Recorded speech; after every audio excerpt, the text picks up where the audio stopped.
Bonjour à tous, je m'appelle Elena, je suis en 3e année de médecine à Paris et je vais vous donner mes meilleurs conseils avant de rentrer en première année de médecine. Alors déjà, dans un premier temps, juste sachez que là c'est ma première vidéo YouTube, donc là franchement l'éclairage, la qualité ça se trouve c'est médiocre, mais bon faut bien commencer quelque part. Pour les futures vidéos je vais sûrement investir dans une caméra pour qu'elle soit bien clean quoi, pour vous donner du contenu qualitatif. Donc voilà, soyez indulgents s'il vous plaît. Alors, on commence tout de suite. Les choses sérieuses. Alors, dans un premier temps, le premier conseil que je vais vous donner, c'est de se renseigner sur ta future fac. C'est vraiment super intéressant. Parce que vous n'êtes pas sans savoir que le concours est différent en fonction de toutes les facultés et que tout le monde a ses coefficients, ses particularités et c'est vraiment super important et même, je dirais même stratégique pour tes révisions et ta réussite en tant que première année tout simplement. Typiquement, moi à Paris, il y a plusieurs facultés et moi j'ai fait mon choix de faculté en fonction de mes aptitudes, en fonction de ce que j'aimais le plus au lycée. Par exemple, moi j'étais plus à l'aise dans les mathématiques, dans la physique, chimie, etc. Donc je suis allée dans une faculté plus scientifique, plus à réflexion, entre grandes guillemets bien évidemment. Moi le par cœur ça m'allait aussi, mais stratégiquement, vu que c'est un concours, il fallait que je puisse, on va dire, tout simplement me démarquer. Et je savais que j'allais plus facilement me démarquer grâce aux mathématiques et à la physique-chimie, contrairement au par cœur où voilà, t'apprends par cœur et tu sais ou tu sais pas quoi. Donc voilà, donc c'est pour ça que moi j'ai fait mon choix par rapport à ça. Alors que si au contraire vous êtes plus par cœur, vous êtes vraiment trop chaud, vous apprenez 30 pages en 1 heure, et bah allez dans une fac 100% par cœur. Voilà, mais ça, bien évidemment, ça vous pourrez retrouver des informations sur internet et tout, ça vous trouverez facilement, ou même contacter, etc. Moi, je me souviens quand j'étais au lycée, je trouvais grave des forums d'étudiants en médecine, etc. pour avoir plein de réponses. Et voilà, donc ça c'est super intéressant, important de se renseigner sur sa fac, sur les coefficients, sur les particularités, sur les matières fortes de la fac, du concours, pour pouvoir anticiper tout ça et faire un bon choix tout simplement. Ensuite, ça va un peu dans à peu près la même dynamique d'anticipation, de se renseigner, etc. C'est de maîtriser les bases du lycée. Vraiment, c'est super important. Moi, je vois beaucoup sur internet, etc., comme conseil, même dans la vie de tous les jours, que tout le monde dit que le PASS, la PACES, ça n'a rien à voir avec le lycée. Ça n'a rien à voir, oui ça n'a rien à voir. Et que tout le monde dit que oui, vraiment, si t'es nul au lycée, tu peux être super forte à la première année. Oui, bien évidemment, tout est possible. Maintenant, si tu veux mettre tes chances de ton côté, si tu veux vraiment anticiper, si tu veux vraiment être même limite serein et t'épanouir en PASS, en première année, il faut que tu puisses avoir des bases solides du lycée. Les bases fondamentales de mathématiques, de physique-chimie, j'insiste sur la physique-chimie, et de SVT, entre guillemets SVT ça va. Mais physique, chimie et mathématiques pour moi c'est indispensable. Mathématiques ça dépend des facultés, mais physique, chimie voilà c'est la base de la médecine etc. pour pouvoir comprendre et pour pouvoir bien évidemment être plus à l'aise dans les connaissances finalement. C'est vraiment indispensable pour pouvoir avoir des bases solides et pour pouvoir construire des nouvelles connaissances dessus et voilà, tout simplement avoir un meilleur classement.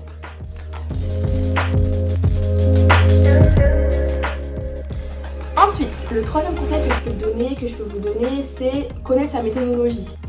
Alors, ça vraiment c'est un conseil qui pour moi, s'il y a bien un conseil que vous devez retenir, c'est celui-ci. Profitez du lycée, profitez de la seconde, de la première ou de la terminale pour tester tout simplement différentes méthodes. Vous pouvez en trouver plein. Si vous voulez, je pourrais faire une vidéo sur ça parce que moi c'est un truc qui me passionne entre guillemets parce que j'en ai testé plein. J'aurais pas la prétention de dire que je les ai toutes testées, mais franchement, je suis grave ouverte à ça et pour moi une méthodologie ça évolue dans le temps. Donc par exemple la méthode DJ, la méthode Pomodoro, etc. Tout ça, franchement testez. C'est super important et ça changera tout. Parce que typiquement, ceux qui n'ont pas trouvé leur méthodologie assez rapidement, bah, ils se retrouvent en fait en novembre à dire ah merde, en fait j'arrive pas à apprendre par cœur, je me suis pas assez entraînée, etc. Et puis après, le concours passe en décembre au premier semestre, ils ont déjà leur classement et c'est déjà trop tard. Ils pourront plus revenir en arrière et du coup ils ont leur méthodologie en février, mais c'est trop tard. Donc voilà, donc profitez du temps du lycée pour vous tester, pour trouver votre méthodologie, comment faire un planning de révision, tout ça. Je ferai des vidéos sur ça. Je me suis vraiment beaucoup renseignée sur le sujet et je pense pouvoir apporter quelques petits conseils à ce sujet. Donc voilà, trouvez sa méthodologie, vous gagnerez un temps monstrueux et vous pourrez du coup vous démarquer par rapport aux autres qui n'ont pas trouvé la leur.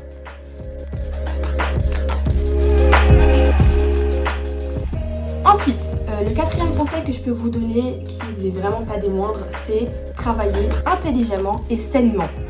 J'insiste sur le sainement parce que je vois beaucoup sur TikTok, sur TikTok, des vidéos, la passesse avec plein de post-it partout sur le mur et tout, ça travaille pendant 13 heures par jour, ça dort pas de la nuit, ça se réveille à 3h45 du matin, ça dort à minuit. Arrêtez! Mais arrêtez! Stop! Si vous voulez bousiller votre santé mentale, faites ça! Si vous voulez faire un TikTok stylé, juste pour faire peur aux futurs lycéens en mode ouah trop fort, etc., faites ça aussi! Mais si vous voulez réussir la première année de médecine, s'il vous plaît, ne faites pas ça. Dormez 8h30. Prenez le temps pour vous. Allez faire du sport. Si vous faites du sport, continuez à faire du sport, bien évidemment. Vous ne pourrez pas faire votre leg day de 3 heures. Vous ne pourrez pas le faire. Vous ne pourrez pas faire des séances d'athlétisme tous les jours. Faut avoir un équilibre. C'est super important, cet équilibre-là. Ça vous permettra en fait d'être plus productif dans votre travail, d'apprendre mieux par cœur, de mieux comprendre les notions et en fait justement d'être plus serein. C'est important vraiment d'arriver en PACES en se disant oui, bien évidemment, en PACES, bref, vous avez compris. Genre d'arriver en mode oui, ok, je sais que ça va être dur, je sais que je vais faire des sacrifices, mais quand même, je prends soin de moi, je vais faire du sport, je vais manger sainement, je vais pas manger McDo tous les jours. Accordez-vous un dimanche off, accordez-vous des après-midi off, c'est important. Pour ma part, moi, ce que je faisais, c'est que moi, déjà, tous les matins, je me réveille, je faisais 15 minutes de sport. 15 minutes, c'est rien, mais sur le long terme, ça fait des vrais résultats et ça me fait vraiment du bien. Et je commence ma journée sur le bon pied, de bon pied, genre vraiment d'attaque, etc. Je suis bien. Ou même, par exemple, moi, tous les dimanches, je ne travaillais pas. Le dimanche, c'est sacré, je ne travaille pas. J'avais 1 heure de lecture par jour, il fallait que je lise Harry Potter, c'était indispensable pour moi. Et je lisais plein de trucs, j'ai tellement lu pendant la PACES. Franchement, j'ai commencé à lire des trucs de développement personnel, etc. Ça me faisait trop du bien. J'utilisais beaucoup mon téléphone, j'étais pas du tout active sur les réseaux sociaux, etc. Franchement, profitez de ces moments-là pour vous ressourcer. Mais franchement, ayez cet équilibre-là. Trouvez-vous une routine saine. Mangez tous les jours à la même heure. Mangez des choses équilibrées. Faites-vous un fast-food par semaine. Faites un peu de sport, un peu de footing par-ci par-là. Vous faites pas une séance de sport de 4 heures par semaine. Faites-vous plutôt des petits trucs réguliers pour que votre corps s'habitue, pour que votre corps soit bien, pour que vous soyez en bonne santé et pour que tout simplement votre cerveau soit d'attaque et soit apte à apprendre et à comprendre et à assimiler toutes les connaissances que vous devrez avoir pendant la première année pour le concours, pour le jour J. Voilà, donc travaillez intelligemment et sainement. Ensuite, cinquième conseil que je peux vous donner, et franchement j'aurais bien voulu le faire, ça, c'est prévenir et briefer tout votre entourage. Vraiment, c'est super important parce que là vous sortez du lycée, vous allez avoir plein de potes, peut-être ou pas, ça dépend des gens, mais il y en a qui ont plein de potes, etc., qui ont toute leur bande de potes, qui ont l'habitude de sortir tous les jours, etc., etc. Stop, briefez vos potes pour surtout pas culpabiliser. Parce que moi ça m'est arrivé parfois que je recevais des messages en mode ouais meuf, tu envoies plus de messages, viens on sort ce jour là, viens on sort tel jour, ouais mais pourquoi tu dis tout le temps non, pourquoi tu réponds jamais, etc. Et moi en fait inconsciemment je culpabilisais, je me suis dit ouais mais là j'avoue je me concentre sur moi, etc. Mais en fait si j'avais briefé ces gens là, si je leur avais dit écoute là je vais rentrer dans une année, c'est l'année potentiellement la plus importante de ma vie.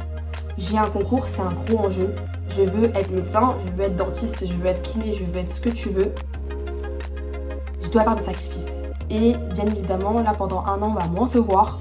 Pendant 1 an, ça va être compliqué, je vais pas pouvoir tout le temps te parler, etc. Mais là, c'est parce que je suis concentrée sur moi et je suis concentrée sur ma vie. Et ça, franchement, faites-le.